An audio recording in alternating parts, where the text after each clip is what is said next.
Friends, welcome to online study with Bhavna. Friends, आज हम Indian economy से रिलेटेड मोस्ट इम्पॉर्टेंट क्वेश्चन करेंगे, इसलिए इस वीडियो को एंड तक देखें। ये क्वेश्चन एचटेट, टीजीटी कमीशन और अनदर जो भी कॉम्पिटिटिव एग्ज़ाम है उनके लिए बहुत ही इम्पॉर्टेंट है। इकोनॉमिक्स से रिलेटेड जितने भी इम्पॉर्टेंट टॉपिक हैं उनसे रिलेटेड वीडियो आपको आगे भी देखने के लिए मिलेगी, इसलिए चैनल को सब्सक्राइब करें, बेल आइकन को प्रेस करें ताकि आपको नेक्स्ट जो भी वीडियो आएगी उसकी नोटिफिकेशन मिल सके। सबसे पहले भारतीय अर्थव्यवस्था में अर्थव्यवस्था जो है ये दो शब्दों से मिलकर बना है, अर्थ और व्यवस्था। अर्थ मतलब मुद्रा या धन, धन की व्यवस्था। व्यवस्था मतलब एक स्थापित कार्य प्रणाली, स्थापित कार्य प्रणाली। अर्थव्यवस्था शब्द का सर्वप्रथम प्रयोग किया था कौटिल्य ने अपने अर्थशास्त्र में। तो आज हम भारतीय अर्थव्यवस्था, इंडियन इकोनॉमी से रिलेटेड जितने भी इम्पोर्टेंट क्वेश्चन बनेंगे उन्हें आज हम करेंगे। हमारा फर्स्ट क्वेश्चन है, भारतीय अर्थव्यवस्था कैसी है? और आंसर है मिश्रित। लेकिन ये जानने से पहले कि भारतीय अर्थव्यवस्था मिश्रित कैसे है, क्यों है, इससे पहले हमें यह पता होना चाहिए कि अर्थव्यवस्था कितने प्रकार की होती है। ये होती है 3 प्रकार की। पहली पूंजीवादी, दूसरी समाजवादी और तीसरी मिश्रित। पूंजीवादी अर्थव्यवस्था, समाजवादी अर्थव्यवस्था और मिश्रित अर्थव्यवस्था। पूंजीवादी अर्थव्यवस्था में क्या होता है कि जो उत्पादन के साधन होते हैं उस पर निजी अधिकार होता है, उसमें व्यक्तिगत अधिकार होता है। और जो समाजवादी अर्थव्यवस्था है उसमें सरकार का, उत्पादन के जो साधन है उस पर सरकार का अधिकार होता है। और जो मिश्रित अर्थव्यवस्था है, मिश्रित मतलब मिक्स, उसमें आधी पूंजीवादी आधी समाजवादी, मतलब उसमें व्यक्तिगत अधिकार भी होता है उत्पादन के साधनों पे और सरकार का अधिकार भी होता है। हमारा नेक्स्ट क्वेश्चन यहीं से क्लियर है कि समाजवादी अर्थव्यवस्था में उत्पादन के साधनों पर किसका अधिकार होता है? सरकार का अधिकार होता है।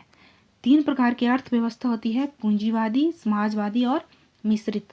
पूंजीवादी में व्यक्तिगत अधिकार होता है, समाजवादी में सरकार का अधिकार होता है और मिश्रित में दोनों का होता है, सरकार का भी और व्यक्तिगत अधिकार भी होता है। किस पे? उत्पादन के साधनों पर। हमारा नेक्स्ट क्वेश्चन है, भारतीय अर्थव्यवस्था के प्राथमिक क्षेत्र में क्या आता है? ओके, पहले हमने अर्थव्यवस्था के प्रकार पढ़े, अब हम क्षेत्र पढ़ेंगे कि अर्थव्यवस्था के कितने क्षेत्र हैं? 3 क्षेत्र हैं। कौन कौन से? प्राथमिक, और प्राथमिक के में क्या आता है? कृषि, पशुपालन और मत्स्य पालन। मतलब सिंपल लैंग्वेज में हम समझें तो प्राथमिक क्षेत्र में नेचुरल चीज़ें आती हैं जो हमें नेचुरल रूप से प्राप्त होती हैं, जैसे जल है, फिर मछली पालना है, जो भी नेचुरल चीज़ें हैं वो प्राथमिक क्षेत्र में आती हैं। भारतीय अर्थव्यवस्था के द्वितीयक क्षेत्र में क्या आता है? मतलब दूसरे क्षेत्र में क्या आता है? इसमें आता है उद्योग, बिजली, लोहा इस्पात उद्योग। मतलब प्राथमिक क्षेत्र की जो नेचुरल चीज़ें हैं उनको पक्के माल के रूप में तैयार किया जाता है। कौन से क्षेत्र में? दूसरे क्षेत्र में। जैसे रेडीमेड कपड़ा है, बिजली है, ये सब आते हैं द्वितीय क्षेत्र में, दूसरे क्षेत्र में। और इसे औद्योगिक क्षेत्र भी कहते हैं। इसे क्या कहते हैं? इसे औद्योगिक क्षेत्र भी कहते हैं। प्राथमिक क्षेत्र में नेचुरल चीज़ें आती हैं, मतलब कच्चा माल जो है वो प्राथमिक क्षेत्र में आता है, और उस कच्चे माल को जो पक्के माल के रूप देते हैं हम, वो द्वितीय क्षेत्र में आता है। और नेक्स्ट क्वेश्चन है, अर्थव्यवस्था का तृतीय क्षेत्र क्या है? अर्थव्यवस्था का तृतीय क्षेत्र है सेवा क्षेत्र। यहाँ वस्तुएं नहीं हैं, यहाँ कच्चा माल नहीं है, यहाँ सेवा का उत्पादन होता है। मतलब इस क्षेत्र में क्या आता है? बैंकिंग, शिक्षा, एजुकेशन सेवा क्षेत्र में आता है। ठीक है, फिर चिकित्सा, पर्यटन, ये सब आते हैं सेवा क्षेत्र में। तो अर्थव्यवस्था का जो तृतीय क्षेत्र है उसमें क्या आता है, उसमें सेवाओं का उत्पादन होता है। मतलब उसमें सेवाएं होती हैं जैसे बीमा, बैंक, चिकित्सा, हॉस्पिटल, शिक्षा, ये सभी किस में आते हैं, तृतीय क्षेत्र में आते हैं। और अर्थशास्त्र का जनक किसे कहा जाता है, एडम स्मिथ को कहा जाता है। इन क्वेश्चन के साथ साथ जो जितने भी अनदर टॉपिक हैं या जितने भी अनदर क्वेश्चन बनते हैं उनको भी हम साथ में क्लियर कर रहे हैं। ऐसी अर्थव्यवस्था जिसमें किसी बाहरी देश से किसी प्रकार का आयात या निर्यात नहीं होता उसे बंद अर्थव्यवस्था कहते हैं।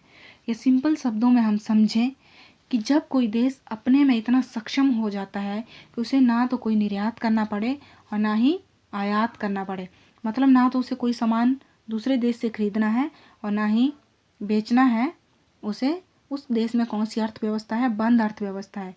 और ऐसे देश कौन कौन से हैं, नॉर्वे, ब्राज़ील, ऐसे देश जो हैं बहुत कम हैं, क्योंकि किसी ना किसी देश को आयात और निर्यात दूसरे देश से करना ही पड़ता है। लेकिन नॉर्वे, ब्राज़ील जैसे देश हैं जो अपने आप में ही सक्षम है और वहाँ पे बंद अर्थव्यवस्था है। हमारा नेक्स्ट क्वेश्चन है खुली अर्थव्यवस्था किसे कहते हैं, जहाँ समुचित रूप से आयात एवं निर्यात होता है। मतलब वहाँ दूसरे देश के साथ आयात भी होता है और निर्यात भी होता है, सामान खरीदा और बेचा जाता है, उस देश में खुली अर्थव्यवस्था होती है। हमारा नेक्स्ट क्वेश्चन है मुद्रास्फीति किसे कहते हैं। मोस्ट इम्पोर्टेंट क्वेश्चन है, मतलब इन्फ्लेशन किसे कहते हैं, इन्फ्लेशन किसे कहते हैं, मुद्रा का मूल्य घटना और वस्तुओं की कीमतें बढ़ना। या सिंपल लैंग्वेज में हम समझें कि मुद्रास्फीति किसे कहते हैं, तो महंगाई को मुद्रास्फीति कहते हैं। महंगाई को, इसमें क्या होता है, वस्तुओं की कीमतें बढ़ जाती हैं और मुद्रा का मूल्य घट जाता है।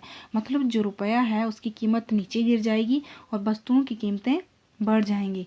मान लो आज प्याज 30 या 40 रुपए किलो है, लेकिन जब मुद्रास्फीति होगी तो क्या होगा, वस्तुओं की कीमतें बढ़ जाएंगी, वो 100 रुपये किलो हो जाएगा, यानी कि महंगाई हो जाएगी। मुद्रास्फीति का सिंपल मतलब है महंगाई। और मुद्रास्फीति की स्थिति में सबसे अधिक लाभ किसको होता है, किसे होगा, जब महंगाई होगी तो आम जनता को तो लाभ नहीं होगा, किसे होगा, उद्योगपतियों को लाभ होगा। हमारा नेक्स्ट क्वेश्चन है अर्थव्यवस्था की ऐसी स्थिति जब मुद्रास्फीति के साथ साथ मंदी की स्थिति होती है। मतलब महंगाई के साथ साथ मंदी भी होगी, तो ऐसी स्थिति को क्या कहते हैं, स्टैगफ्लेशन। मतलब हिंदी में समझे हम निष्पन्न स्फीति, या हम इसको समझें बिल्कुल सिंपल वे में कि स्टैगफ्लेशन क्या होता है। पहले तो मुद्रास्फीति के साथ साथ जब मंदी आएगी तो ऐसी स्थिति को स्टैगफ्लेशन कहते हैं। या जब मुद्रास्फीति के साथ मंदी होगी तो सिंपल लैंग्वेज में हम क्या कहेंगे, बेरोजगारी बढ़ जाएगी, बेरोजगारी बढ़ जाएगी। हमारा नेक्स्ट क्वेश्चन है फोर्थ स्टेट का प्रयोग किसके लिए किया जाता है। मोस्ट इम्पोर्टेंट क्वेश्चन है। फोर्थ स्टेट मतलब चौथा स्तंभ। चौथा स्तंभ किसे कहते हैं, या चौथा स्तंभ का प्रयोग किसके लिए किया जाता है, ये किया जाता है प्रेस के लिए, मीडिया के लिए। और क्यों किया जाता है, क्योंकि मीडिया ही है जो आम जनता की आवाज़ को सरकार तक पहुंचाती है और सरकार की गतिविधियों की जानकारी आम जनता को देती है। इसलिए फोर्थ स्टेट का प्रयोग किसके लिए किया गया है, मीडिया के लिए किया गया है। इसका चौथे स्तंभ के रूप में मीडिया को जाना जाता है। लेकिन 3 और स्तंभ कौन कौन से हैं, पहला है कार्यपालिका,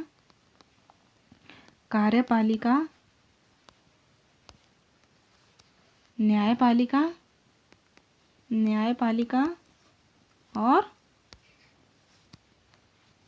व्यवस्थापिका।